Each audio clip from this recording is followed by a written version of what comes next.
Sekarang kita akan membahas ikatan kimia yang kedua, yaitu ikatan kovalen. Nah, apa itu ikatan kovalen? Ikatan kovalen adalah ikatan kimia yang terjadi melalui penggunaan bersama pasangan elektron ikatan sehingga membentuk senyawa kovalen. Nah, bedanya dengan ikatan ion yang sudah kita pelajari kemarin itu bahwa di ikatan ion, salah satu unsur melepaskan elektronnya untuk ditangkap oleh unsur yang lain sehingga membentuk ikatan. Sedangkan di ikatan kovalen, untuk dapat berikatan, elektronnya ini digunakan bersama gitu, dipakai bareng-bareng. Terus, ikatan kovalen terjadi antara unsur non-logam dengan unsur non-logam. Nah, beda ya, kalau ikatan ion itu umumnya terjadi antara unsur logam dengan non-logam. Sedangkan ikatan kovalen terjadi antara unsur non-logam dengan non-logam. Nah, bagaimana pembentukan ikatan kovalen? Ibu akan kasih contoh. Yang pertama itu molekul H2. Jadi hidrogennya ada 2. Tulis konfigurasinya. Oke, hidrogen punya 1 elektron. Jadi konfigurasinya kan 1, udah. Nah, ingat bahwa hidrogen itu memenuhi kaidah duplet. Jadi harus 2 elektron valensinya. Dia udah punya 1, berarti dia butuh 1 elektron lagi. Ini kan H-nya ada 2. Masing-masing punya 1 elektron valensi. Nah, H ini dan H ini sama-sama butuh 1 elektron untuk berikatan agar stabil kan, ya. Nah, ya udah. Aku ngasih ke kamu 1 elektron yang aku punya, kamu juga ngasih ke aku gitu. 1 elektron yang kamu punya. Alhasil mereka pakai bareng-bareng si elektronnya sehingga membentuk ikatan. Jadi H ini punya 2 elektron valensi, H ini juga punya 2 elektron valensi gitu. Ingat bahwa ikatan kovalen itu penggunaan bersama. Jadi saling menyumbang gitu untuk stabil. Bisa ditulis seperti ini ya, struktur Lewisnya gitu. Bisa ditulis seperti yang ini. Artinya kalau 1 garis itu dia ada 2 elektron di sini gitu. Kemudian contoh yang kedua itu CO2. Tulis konfigurasinya.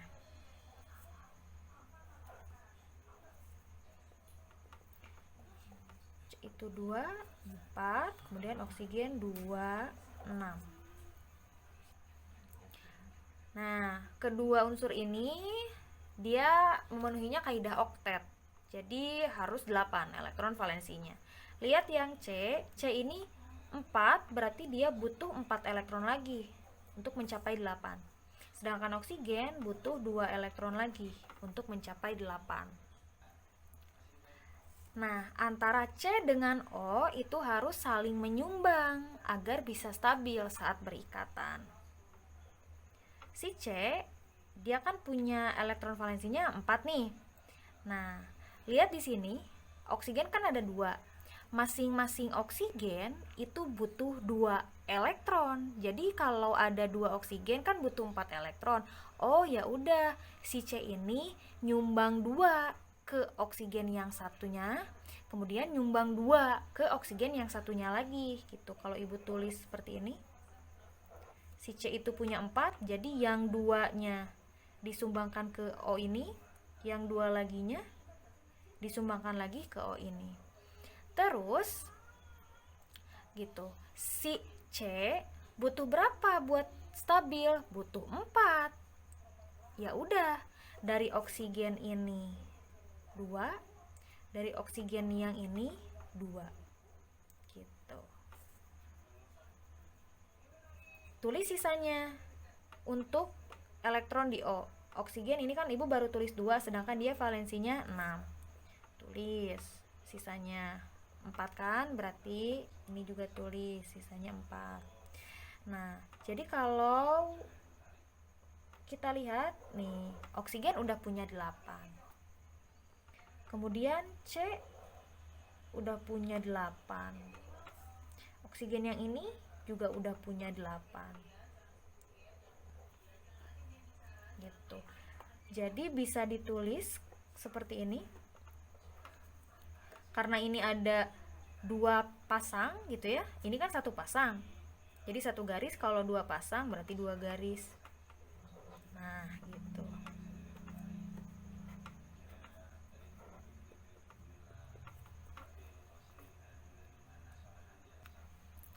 Kemudian contoh yang ketiga. Itu molekul nitrogen N2. Ya. Oke, tulis konfigurasinya.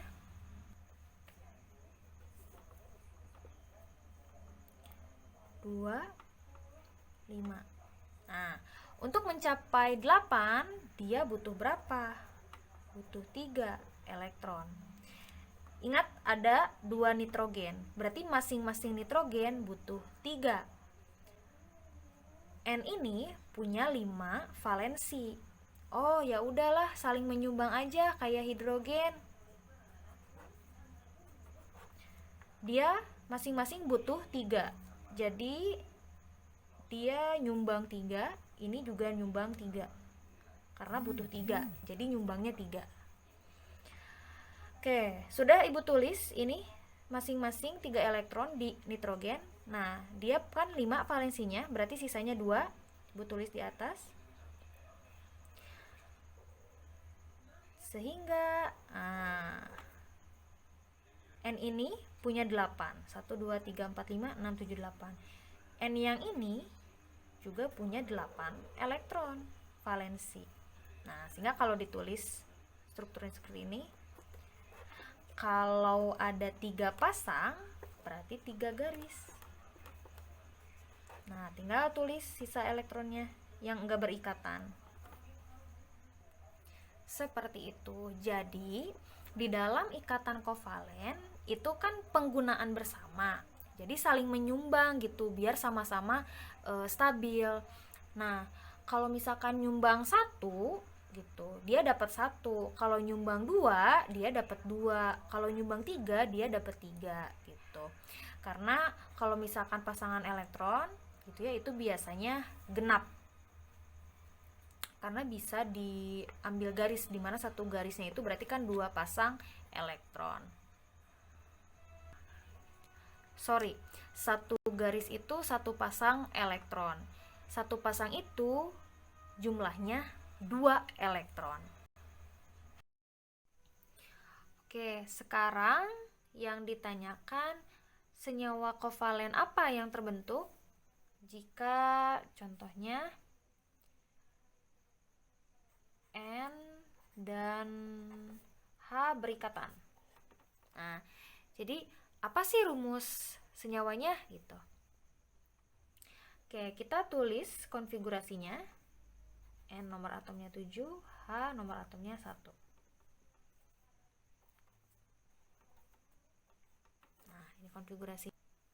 Untuk N gitu ya, dia kan ke kaidah oktet, berarti dia harus 8 valensinya. Untuk mencapai 8, berarti dia butuh 3 elektron. Sedangkan ingat, H itu kan keduplet, berarti dia untuk mencapai 2 butuh 1 elektron lagi.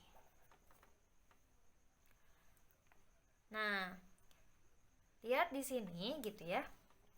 Si N butuh 3, si H butuh 1. Kalau si N butuh 3, sedangkan ini si H-nya ada 1 valensi, berarti kan ya udah si H ini dikalikan 3. Jadi ibu tulis gini, ini ada N, kemudian ada H-nya 3. Gitu. Nah, karena si N butuh 3 untuk mencapai 8, 1 dari H ini, 1 dari H ini, 1 dari H ini. Gitu. Si H masing-masing butuh 1 untuk stabil. Dari mana? Dari N. Jadi N ngasih ke sini 1, ngasih ke sini 1, ngasih ke sini 1. N itu valensinya 5. Udah kepake 3, berarti sisanya 2. Tulis di atasnya aja. Nah, kalau udah gini, kita lihat. H udah duplet. Yang ini juga udah. Yang ini juga udah. Nah, kemudian yang N. 1, 2, 3, 4, 5, 6, 7, 8. Nah, dia udah oktet. Oke, berarti rumus senyawanya apa? N-nya ada 1, kemudian H-nya ada berapa? Ada 3, tulis di bawahnya. NH3. Contoh lain, C dan Cl. Tulis lagi konfigurasinya gitu ya.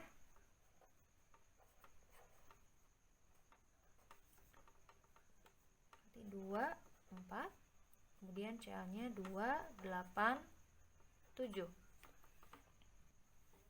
Berarti ini butuh 4 elektron. Ini butuh 1 elektron. Oke, biar sama elektronnya ya udah, berarti ini dikalikan 4. Jadi kan sama ya, 4 elektron, ini 1 kali 4, 4. Sehingga berarti C-nya ada 1. Nah, si Cl-nya ada 4. Ibu tulis di atas, kanan, kiri, dan bawah. Nah, tulis si C ini valensinya 4. 1, 2, 3, 4. Kenapa ibu nulis seperti ini? Karena kan Cl-nya masing-masing butuh 1. Cl ini butuh 1, Cl ini butuh 1, Cl ini butuh 1, Cl ini butuh 1. Kemudian gitu ya, si C ini butuh 4 kan? Berarti dari si Cl ini masing-masing 1. Atau ingat, pokoknya kalau kovalen nyumbang 1 dapat 1. Udah.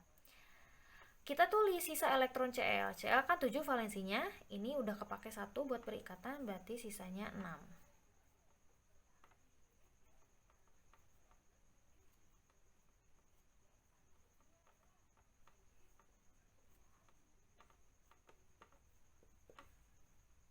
Tuh. Ini bisa ditarik garis lah. Nah. Gitu. Berarti rumus senyawanya adalah C-nya ada 1, nggak usah ditulis kalau 1, Cl, Cl-nya ada 4. Nah, apa itu PeI? Apa itu PeB? PeI adalah pasangan elektron ikatan, sedangkan PeB adalah pasangan elektron bebas. Untuk membedakan mana PeI, mana PeB gitu ya, ibu tampilkan lagi contoh ini. Nah, yang dimaksud dengan PeI adalah pasangan elektron yang berikatan. Nah, ini dia PeI.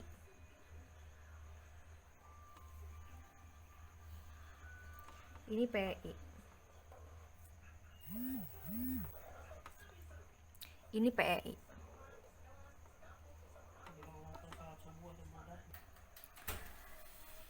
Nah, kemudian manakah PeB-nya? Nah, PeB itu adalah pasangan elektron bebas. Jadi dia yang tidak berikatan. Berarti ini. Nah. Gitu ya. Ini berarti PeB. Nah, kalau sudah bisa menentukan PeI dan PeB-nya, kita bisa menghitung berapa jumlah PeI dan berapa jumlah PeB. Untuk molekul H2 gitu ya, ada berapa pasang elektron yang berikatan? 1. Berarti PeI-nya sama dengan 1. Nah, bagaimana untuk CO2 gitu ya?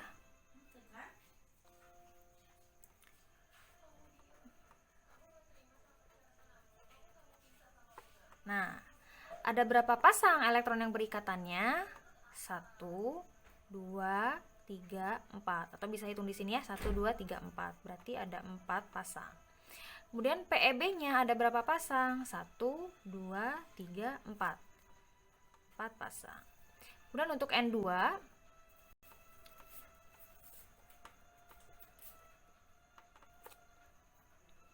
PI-nya berarti 1, 2, 3. PEB-nya 1, 2.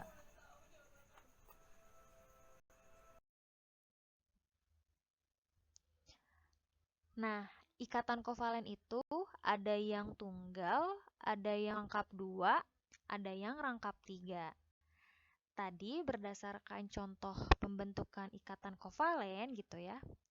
Nah, si H2 itu berarti dia ikatannya tunggal. Kemudian untuk CO2 berarti ikatannya rangkap 2 dan N2 ikatannya adalah rangkap 3.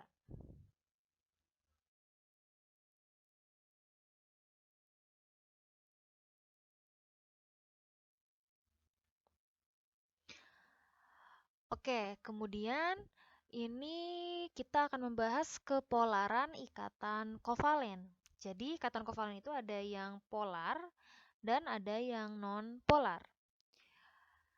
Nah, apa bedanya? Lihat, kalau ikatan kovalen polar itu terjadi karena kedua atom memiliki keelektronegatifan berbeda. Sedangkan yang nonpolar ini keelektronegatifannya sama. Oke, ingat-ingat lagi apa itu keelektronegatifan. Nah, keelektronegatifan itu kan bilangan yang menyatakan kecenderungan suatu atom untuk menarik elektron. Jadi semakin besar harga keelektronegatifannya berarti dia makin kuat untuk bisa menarik elektron di dalam ikatan. Nah, di sini ada beberapa contoh senyawa kovalen beserta data harga keelektronegatifannya gitu ya. Nah, dimulai dari FBr, FCl, CLI, CLBr, ClCl sampai dengan FF gitu ya, atau yang ini Cl2, yang ini F2 gitu. Nah, kemudian di sini ada delta keelektronegatifan gitu ya, artinya selisihnya berapa. Contoh, ini yang FBr. F punya harga keelektronegatifan itu 4, sedangkan Br itu 2,8, sehingga selisihnya 1,2. Kemudian lihat yang F2 yang ujung nih. F punya 4, ya F yang satunya lagi juga pasti dia 4 harga keelektronegatifannya, sehingga selisihnya kan 0. Lihat bentuknya. Nih. Lihat bentuk model ikatannya. Ini mah warnanya banyak gradasinya. Kalau yang ini kan enggak nih. F2 dengan Cl2 beda dengan yang lainnya. Itu karena ada perbedaan keelektronegatifan untuk yang FBr. Nah, yang warna merah ini gitu ya. Lihat di sini. Ibu ini lambang apa gitu. Ini adalah muatan parsial. Jadi ada yang negatif muatan parsialnya, ada yang positif. Maksudnya apa? Kalau muatan parsialnya negatif, berarti dia cenderung lebih kuat menarik elektronnya. Ibu tadi sudah bilang, yang keelektronegatifannya tinggi, berarti dia punya kecenderungan menarik elektron lebih kuat ketika dia berikatan. F ini lebih besar dari Br, sehingga F ini lihat warnanya merah. Berarti dia muatan parsialnya negatif. Sedangkan Br berarti muatan parsialnya adalah positif. Nah, jadi dia punya muatan parsial yang berbeda. Kalau untuk F2, lihat, dua-duanya hijau gitu. Jadi 0. Dia nggak ada muatan parsial negatif ataupun muatan parsial positifnya nggak ada. Kemudian ada istilah momen dipol gitu. Apa itu momen dipol? Nah, dipol sendiri itu berarti dua kutub. Jadi kalau ada pemisahan dua muatan gitu ya dalam ikatan kovalen, ini ada muatan positif dan negatif gitu ya, yang tadi muatan parsial TA, itu dia akan membentuk dipol. Jadi momen dipolnya itu akan berbanding lurus dengan harga keelektronegatifan. Jadi momen dipol FBR ini kurang lebih 1,2 gitu ya, sama dengan harga selisih keelektronegatifan. Sedangkan untuk F2 dan Cl2 gitu ya, berarti dia momen dipolnya 0. Nah, dari data ini kita bisa menyimpulkan yang mana yang polar, yang mana yang non-polar. Berarti kan yang polar itu adalah FBR, FCl, CLI, dan CLBR. Sedangkan Cl2 dan F2 adalah ikatan kovalen non-polar.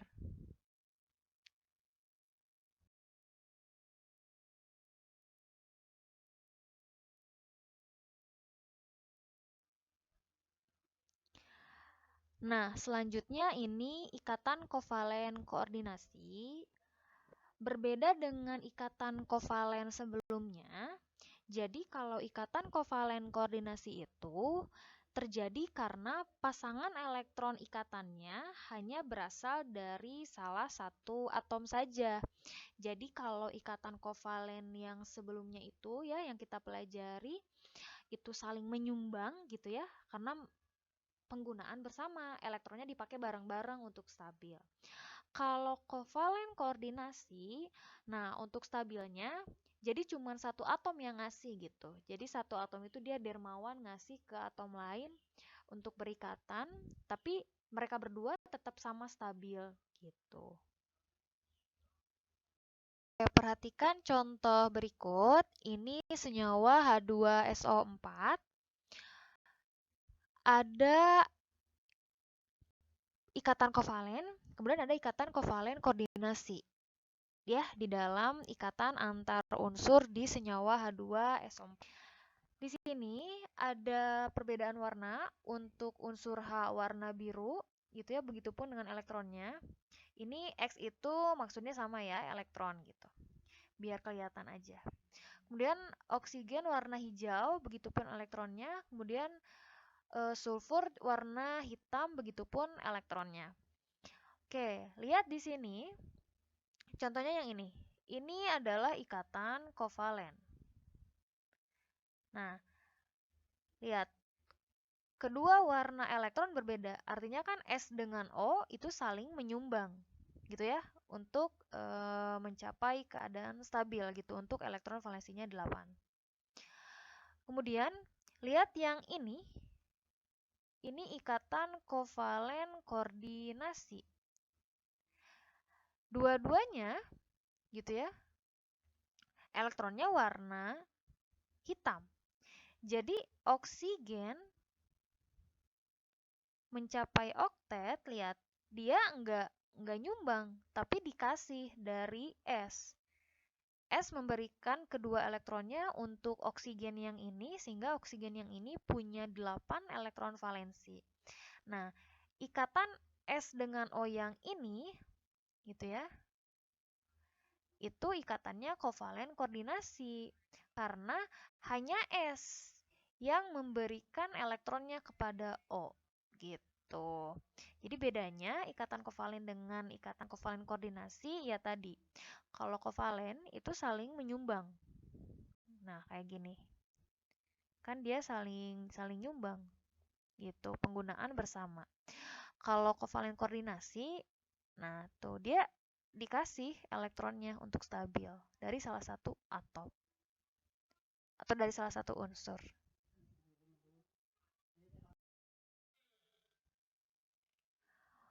Oke, ada beberapa unsur yang menyimpang dari kaidah oktet. Jadi yang harusnya elektron valensinya 8, ini lebih dari 8 atau bahkan kurang. Contoh yang pertama adalah PCl5. Lihat, Cl-nya masing-masing kan berarti 8 elektron, sedangkan P-nya 10. Ada 5 garis kan, satu garisnya kan 2 elektron. Nah, berarti P-nya punya 10 elektron, menyimpang dari kaidah oktet. Kemudian F6, lihat S-nya. Ada 6 garis, berarti ada 12 elektron. Harusnya kan 8, berarti menyimpang. Kemudian lihat ClF3, lihat pada Cl-nya. Dia cuma punya 6 garis, ada 6 valensi gitu ya, 3 garis. Berarti kurang dari 8. Gitu. Jadi ini contoh senyawa yang tidak memenuhi kaidah oktet.